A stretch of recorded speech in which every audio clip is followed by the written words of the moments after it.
Dando continuidade ao Cicateca biográfico, a gente segue essa semana falando de um cara que é uma das minhas paixões no design e ambientado em duas escolas que fizeram toda a diferença para o olhar do design no Brasil, mas a gente vai para um aspecto peculiar desse olhar desse autor. Segura aí que a gente já fala a respeito.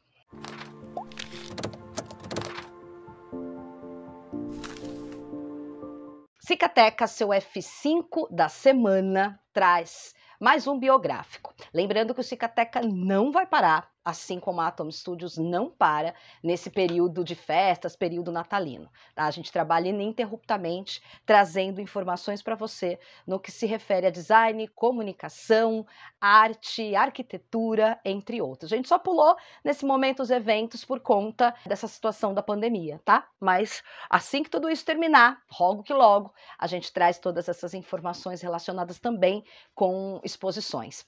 Eu costumo colocar muita coisa a respeito disso também, essa amplitude, no Telegram. Então, fiquem ligados que esse período do fechamento de aulas, em que os professores conseguem ficar muito mais tranquilos em relação ao cotidiano de aulas, a gente vai focar pra caramba nesse olhar do Cicateca também no Telegram, tá? Então, esses dias eu tenho trabalhado pra caramba nele. Inscrevam-se no Cicateca do Telegram, que ó, sempre traz coisas assim, F5 mesmo, do dia anterior, do que vai sair para frente, nesse olhar do futuro relacionado à comunicação, tá?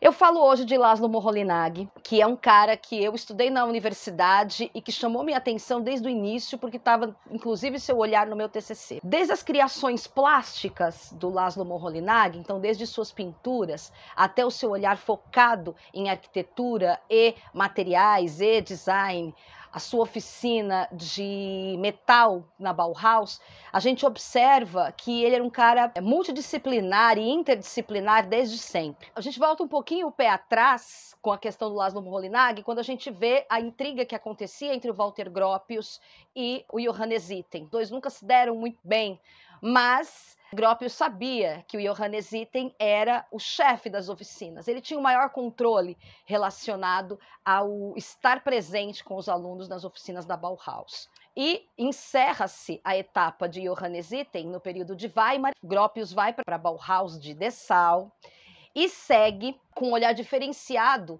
colocando praticamente no lugar Laszlo Moholy-Nagy, no lugar de Johannes Itten. Aí você já tem um olhar muito mais, não só funcionalista, como um olhar de atendimento à indústria. É por isso que essa história da Bauhaus ser ligada à tecnologia, ser ligada à arte e ao fazer do artesão, e aí vem essa característica que a gente discutiu nos vídeos anteriores, lá o do futurismo, onde eu comento Davi Kutemas, falo das Werkbunds. Então é importante ter esse olhar, que a Werkbund trazia esse olhar, e a Bauhaus funcionalista é aquela que desenvolve melhor essa característica, e é onde Laszlo Moholy-Nagy desenvolve seus trabalhos. Ele é um cara teórico. Quando a gente fala é porque a obra dele está aqui entre a gente, e nós estudamos em demasia seu trabalho. Eu falei todas aquelas características dele, mas não falei do olhar da fotografia, que é famosíssimo. Tá? O olhar da fotografia do Laszlo Moholy-Nagy. Pesquisem, que é maravilhoso. Pedi até para que coloquem aqui algumas imagens relacionadas com as fotografias do Laszlo Moholy-Nagy, que são apaixonantes. Vários fotógrafos adoram estudar a obra dele. Quando a Bauhaus termina em 1933 em Berlim, a gente vê que todos os professores acabam se disseminando pelo mundo, e Laszlo Moholy-Nagy vai para a escola de Chicago. Então, alguns lugares do mundo vão querer essa herança. Walter Gropius vai para um lugar, Laszlo Moholy-Nagy para outro, Kandinsky, aquela coisa toda, cada um vai para um lugar.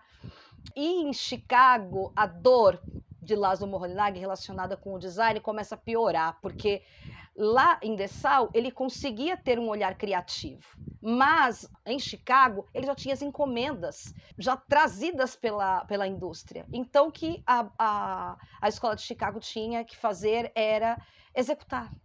Então aquele olhar de criação, da invenção, do início de tecnologia que existia nesse olhar deles, desse desenvolvimento, começou a ser não só criticado, mas cortado, realmente.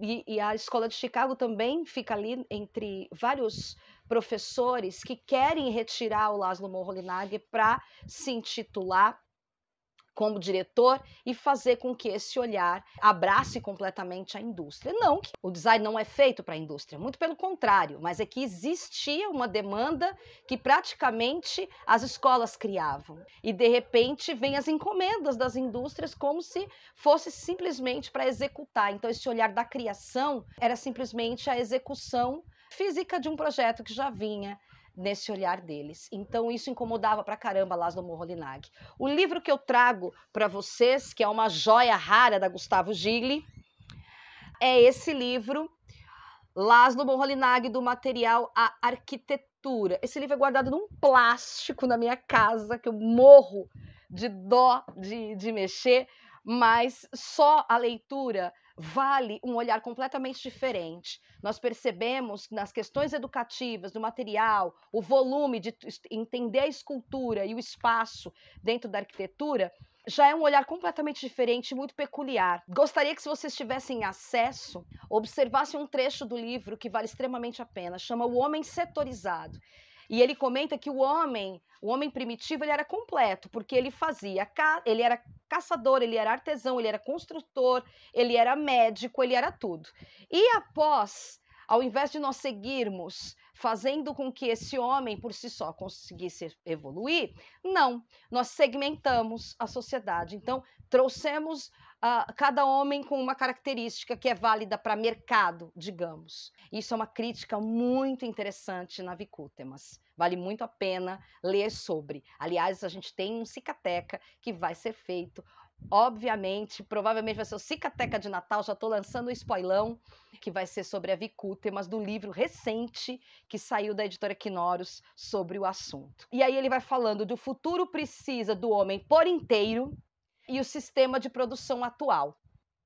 É claro que a gente está falando do sistema de produção atual de um olhar de época, mas se você observar todos os critérios e todo o raciocínio que Laszlo Moholy-Nagy faz a respeito, é filosófico pensar na era em que eles estavam, e ele traz justamente o que a gente gosta de falar, desse olhar histórico do homem, entendendo-se até onde se pode, entendendo e especulando sobre e projetando para o amanhã. É isso que o designer gosta de fazer. Ele ter esse olhar filosófico que reflete sobre si mesmo e sobre a atuação do homem aqui. Né? Ele vai falar a respeito da técnica, ele fala que não é contra a técnica, mas trabalha com ela, e que o homem está empenhado em mudar essas relações entre a arte, a técnica, o homem e a técnica. Fala que cada homem tem seu dom, que não é o objeto, mas é o homem que constitui a sua meta de trabalho. É absurdo cada tópico desse livro. Fala sobre educação, fala sobre a Bauhaus, as práticas educativas, do indivíduo ser responsável por sua realização, e nisso bate muito com o olhar do Johannes Itten durante as oficinas da Bauhaus, o método de ensino dele tem muito a ver com esse caminho. Gente, é um livro que você já percebe que ele é diferente, porque cada tópico, cada capítulo começa com caixa baixa, que é uma das predileções contemporâneas, e os parágrafos também começam com caixa baixa.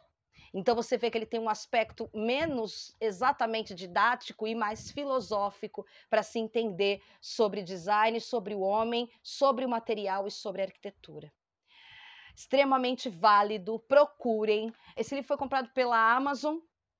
Eu sempre falo da Amazon, faço bastante pesquisa e acabo comprando por lá. E ele custa um absurdo nos sebos, mas na Amazon foi comprado por um preço muito válido para o que a obra significa, tá? Digamos que é quase com o mundo espiritual a arte do Kandinsky, né? Se a gente for aí conceituar esse peso, mas tem um peso extremamente filosófico, esse olhar do Laszlo Moholy-Nagy a respeito do material, da arquitetura e da presença do homem nesse universo que brotou do design. Um beijo para vocês e até semana que vem falando de outro autor. A gente encerra os autores na semana que vem por enquanto e em seguida a gente segue com outros olhares dentro do design e da comunicação. Até lá!